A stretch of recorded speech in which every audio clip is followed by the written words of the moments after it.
High, আজকে তোমাদের বলবো ঘরোয়া হোস্টেল পদ্ধতিতে ডিম ভাপা।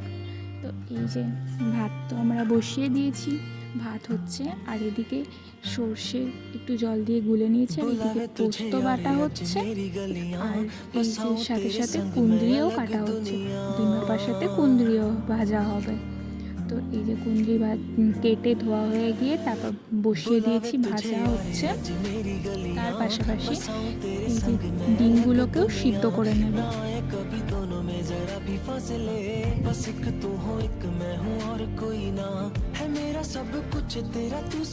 তার সাথে এই যে কাজু পেস্ট করে নেব। তো হোস্টেলে তো মিক্সি থাকে না, নেইও, তো এতেই ভালো করে পেপে নেব। তারপরে কাজু পেস্টটা দিয়ে ভালো করে মিশিয়ে নেব। তার ভিতরে দেব হলুদ গুঁড়ি, লঙ্কা গুঁড়ি, আর দেব ধনে গুঁড়ি আর একটু জিরে গুঁড়ি। ভালো করে মিশিয়ে নেব। আর দেব স্বাদ মতো লবণ, তোমরা তোমাদের স্বাদ মতো দেবে। তারপর ভালো করে মিশিয়ে নেব।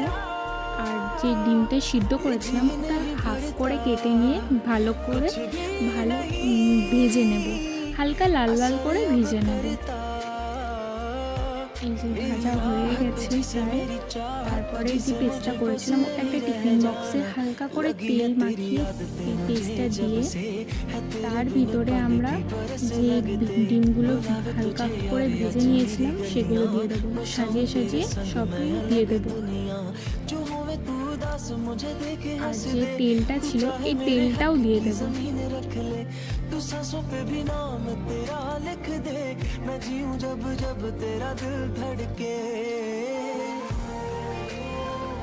এই যে দেখো দিয়ে দিয়েছি। আর দেবো পরিমাণ মতো কাঁচা সর্ষের তেল, আর দেবো কাঁচা লঙ্কা। দেখো দিয়ে দিয়েছি। এবার টিফিন বক্সের ঢাকনাটা আটকে দেব। তারপরে কড়াইয়ে জল বসিয়ে ঢাকা দিয়ে রেখে দেব গরম হওয়ার জন্য। এই যে গরম হয়েও গেছে।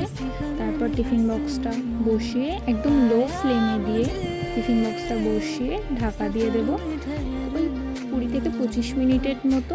তারপর খুলে এই দেখো ডিম ভাপা রেডি। এই দেখো ডিম ভাপা হয়ে গেছে, আর তার সাথে আমাদের ভাত বাড়াও হয়ে গেছে।